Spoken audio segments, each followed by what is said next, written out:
Footage has emerged of a woman being publicly whipped in Sudan for wearing trousers. The video offers a rare glimpse of the type of punishment inflicted on women who break the country's strict morality code. The governor of Khartoum said the woman had been punished under Sharia law, but that there'd been a mistake in the way it was carried out. Now, this report by Tim Marshall contains violent images from the beginning of that woman being beaten.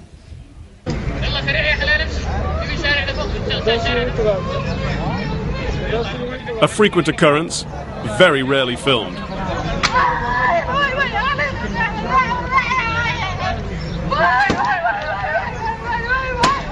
Her crime? Caught wearing trousers under her Islamic clothing. The punishment is under laws brought in 1991 for indecent behaviour. It is justice under those laws, but as well as pain and humiliation, it also appears to be, for some, entertainment. Sudan's president is Omar Bashir, who's wanted for alleged war crimes. He took power in a coup in 1989. 2 years later, he extended Sharia laws. They are enforced by his puritanical public order police. They seek out what are known as trouser girls. Despite claims of morality, they have a reputation for dishonesty and demanding sexual favours. Last year, a Sudanese woman, Lubna Hussein, became an overnight heroine for many women in Africa and the Middle East when she challenged the laws and dared the courts to flog her. She ended up being fined for wearing trousers to court.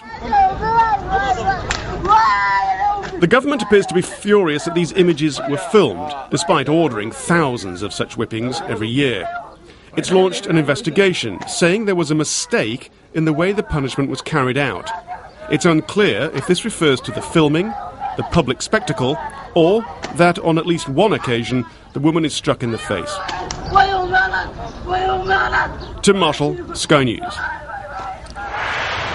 Neil Durkin from Amenesty International joins us live from central London, and as we all agree, disturbing images. I mean, it's an issue you've been campaigning on, I know, for some time. Do you think it's important that they've been shown? I think it's very important indeed.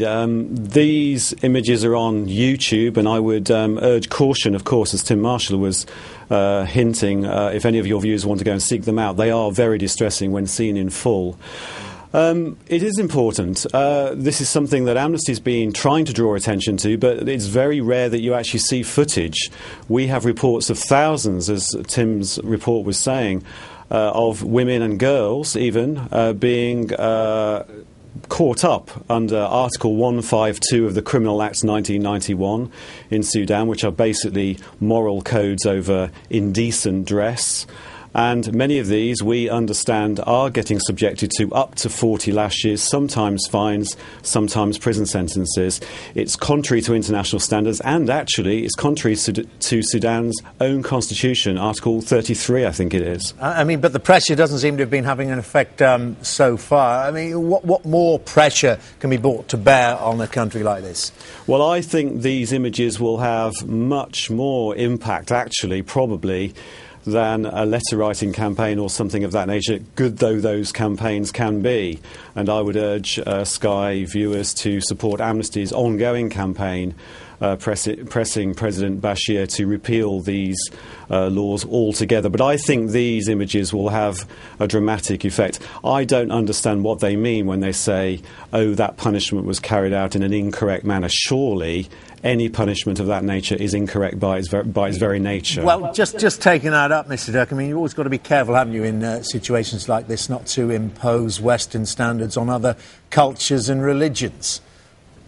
Well, we do have to be careful about that, and that sometimes is the charge back at human rights organisations, even though human rights are universal, and sometimes at Western governments, if they're taken up by senior politicians, these cases.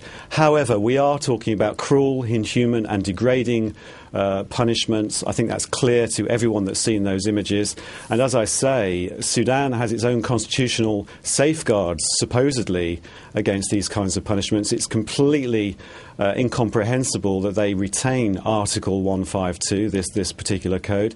And of course, they've signed into other international human rights standards. It tends to be the case with countries that they want to sign up to the standards and be part of the international community, but at the same time, fairly quietly usually, they want these punishments punishments to be carried out, probably to satisfy some section of religious or public opinion in the country. However, I think, the game has been a bit exposed here with these images, and I think there could now, let's hope, be some sort of action. Indeed. Mr. Durkin, thank you very much indeed. Neil Durkin there from Amnesty International.